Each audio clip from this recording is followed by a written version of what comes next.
বন্ধুরা, অনুরাগের ছোঁয়া আজকের এপিসোডে দেখতে পাবেন সূর্যের দেওয়া সুন্দর শাড়িটা পরে লাল টুকটুকে বসেছে দীপা এলো সূর্যের জন্মদিনের অনুষ্ঠানে। বাড়িতে ঢুকতে দীপা ভাবলো, দেখো ভগবান, আজকে দিনটা যেন সব ঠিকঠাক হয়। সূর্য সবার কাছে একটা প্রশ্ন জিজ্ঞাসা করছে, দীপা কখন আসবে? আমার স্ত্রী না এলে আমি কেক কাটবো না।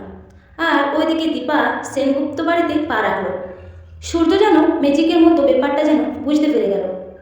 ছুটে এলো, নিজের স্ত্রীকে এভাবে দেখে লজ্জা পেয়ে গেল সূর্য। একটু রাগও করছিল। দীপাকে এসে বলল, আমি কথা বলবো না। সেদিনের কোর্টে তুমি ওরকম কেন করে ব্যবহার করছিলে?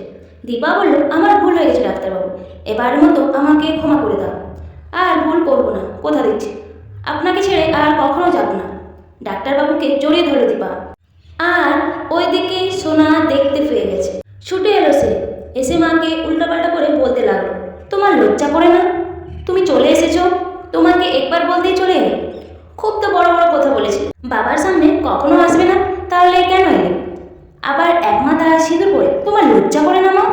তোমার মেয়েটা সাদা পোশাক পরে এই বাড়িতে ঘুরে বেড়ায়, তুমি এইসব সেজে গুজে চলে এলে। এদিকে জন্মদিনের পার্টিতে সবার সামনে দীপা পরিষ্কার করে বলে দেয় একটা কথা, ডাক্তারবাবুর কেউ ক্ষতি করলে তাকে কিন্তু সে ছাড়বে না। এদিকে রুটি দরদি সেজে সেনগুপ্ত বাড়িতে আছে, তাকে হ্যান্ডেল করছে রূপা। জন্মদিনের দিনে দরদি যেন কোনো রকম গণ্ডগোল না করতে পারে তার দায়িত্ব নিয়েছে রূপা। রূপা তাকে সবসময় চোখে চোখে রাখছে। রুটি ভাবলো, এই রূপাটা তো আমার পেছন ছাড়ছে না, আমি যে একটু কিছু করবো তাও জরুরি, আমাকে কিছুটা করতে হবে। ওদের এত সুন্দর অনুষ্ঠানটা আমাকে বানচাল করতে হবে। দীপা কিন্তু সবার সামনে জানিয়ে দিল, আমার ডাক্তারবাবুকে কেউ যদি কোনো রকম ক্ষতি করার চেষ্টা করে তাকে আমি কিন্তু ছেড়ে দেব না। দরকার হলে ডাক্তারবাবুকে আমার সাথে নিয়ে যাব।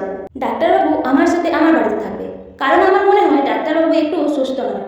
তারপর সূর্য বলল, না দীপা, আমি কোথাও যাব না, আর তুমিও কোথাও যাবে না, আমরা দুজনেই সেনগুপ্ত বাড়িতে থাকবো, এই বাড়িতে। হ্যাঁ বন্ধুরা, আগামী পর্বে এরকমই দেখতে পাবে।